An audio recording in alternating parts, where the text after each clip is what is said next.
महाराज जी 2 minute. हाँ बोलो। महाराज जी अभी जनप्रतिनिधि आए थे, उससे हॉट डॉग भी हुई है क्या? नहीं, वो हमने ये कहा, हमसे यहाँ मेरठ में पत्रकारों ने पूछा कि लव जिहाद की बात आप बताइए। हमने कहा भाई उम्र समय का तकाजा होता है, साथ में रहने के लिए कानून बन गया है कि लड़के लड़कियां साथ रहेंगे, साथ पढ़ेंगे, भेदभाव नहीं किया जाएगा। तो इन सब परिस्थितियों में जब साथ में उठेंगे बैठेंगे तो प्रेम मोहब्बत हो जाती है। एक तरफ तो ये समस्या है, दूसरी तरफ कहते हैं लव जिहाद हो रहा है। तो लव जिहाद को रोकने के लिए हमने उपाय कहाँ किए? उपाय जब तक नहीं करेंगे तब तक उसका परिणाम नहीं आएगा। पुराने जमाने में लोग भेदभाव करते थे कि भाई हम अमुक हैं, ये लोग अमुक हैं, अपना इनका रिश्ता नहीं होता है। तो बच्चे को ये पता रहता था, इसलिए बच्चा फिर अपने घेरे को तोड़ करके बाहर नहीं जाता था। ये बात हमने बताई। फिर उसी में कुछ संभवतः प्रश्न आया राजनीतिक। तो हमने कहा राजनेता जो है वो दोनों करते हैं, एक तरफ अपनी लड़कियों का ब्याह मुसलमानों से कर रहे हैं और लव जिहाद का ढोल भी पीट रहे हैं। और फिर हमारे मुंह से निकल गया कि रामलाल नाम के संघ के कार्यकर्ता हैं, उनकी बेटी के विवाह में स्वयं प्रधानमंत्री जी गए थे और उन्होंने आशीर्वाद दिया था। तो जब प्रधानमंत्री स्वयं इस तरह के विवाह को आशीर्वाद देंगे जिसमें एक हिंदू लड़की हो और मुस्लिम लड़का हो, तो लोग तो इसी को आदर्श समझेंगे ना।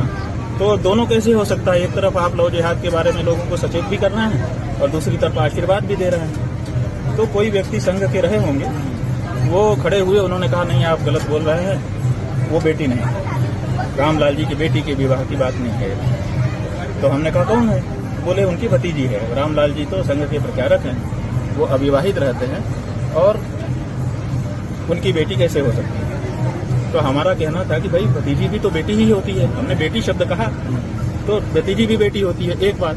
दूसरे जो रामलाल के भाई हैं उनको कोई नहीं जानता और रामलाल के भाई के कारण प्रधानमंत्री जी गए हों ये भी हम लोग नहीं मानते हैं, आम धारणा यही है। तो फिर वो कई बातें कहने लगे। तो हमने कहा कि भाई आप लोगों की यही समस्या है कि आप लोग एक तरफ समर्थन भी करते हैं, एक तरफ विरोध भी करते हैं। हम लोग ये नहीं करना चाहते। हम लोग चाहते हैं कि अगर विरोध करना है तो हम विरोध करें, फिर समर्थन न करें, और समर्थन करना है तो फिर विरोध न करें। दोनों के पक्ष में तर्क हैं, विपक्ष में भी तर्क हैं। ये तो जिस तरफ समाज को नेता ले जाना चाहेगा वैसे तर्क स्थापित करके ले जा सकता है। तो ये बात हुई। जैसे ही अब उनको हमने कहा भाई हमको गलत कहने के, वो कहने लगे नहीं तो गलत कह रहे हो आप, गलत नहीं करना चाहिए। हमने कहा भाई हमने गलत क्या कहा? भतीजी भी बेटी होती ही है, आप ही कह रहे हैं। तो यहाँ पर जितने लोग खड़े हैं उनसे पूछ लीजिए भतीजी बेटी होती है कि नहीं, तो सबने कहा बेटी होती है। इतने में कोई सांसद आ गए, भीड़ थी बहुत, तो लोगों ने कहा ये सांसद जी हैं। तो चूंकि प्रकरण संघ वाला चल रहा था और एकदम बस 1 सेकंड ही हुए होंगे उनका हटना और कुछ ही क्षण बीते थे और वो आ गए। तो हमने कहा भाई ये भी संघ ही के हैं, अगर संघ के हैं तो फिर इनके साथ भी वही बात। तो वो बहुत देश में आ गए और आकर के कहने लगे तुम सन्यासी नहीं हो, तुम ये नहीं हो, तुम ये नहीं हो। हमने कहा भैया हम जो हैं तो वही हैं, आप प्रमाण पत्र देने वाले कोई होते नहीं हो और हम जो बस सच है वही सच कह रहे हैं। और सच यही है कि आप ही लोग दोनों करते हो।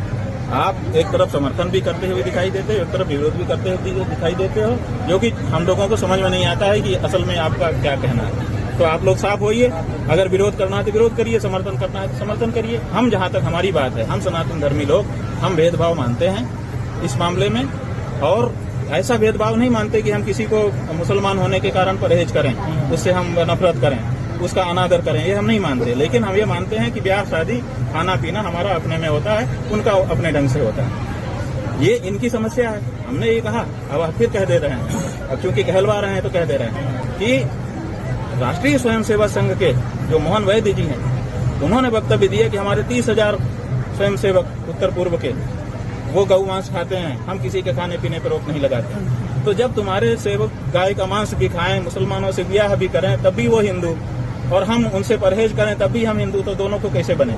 तो इसका मतलब कि 2 तरह के हिंदू हो रहे हैं। तो भैया हम तो सनातनी के आचार्य हैं और सनातनी के ही आचार्य बने रहना चाहते हैं और सनातन के अनुसार ही हम ये जो कहते हैं सब में परमात्मा को देखो, किसी का अपमान मत करो, लेकिन अपना जो परंपरा है, संस्कृति है, उसको बनाए रखते हुए आप संस्कृति का संकरीकरण मत करो, ये हम जरूर कहते हैं। तो हम अपनी बात कह रहे हैं और किसी का हमने अपमान नहीं किया। हाँ, ऐसे प्रसंग में वो सांसद जी आए जिस प्रसंग में ये बात पहले ही घट कर चुकी थी।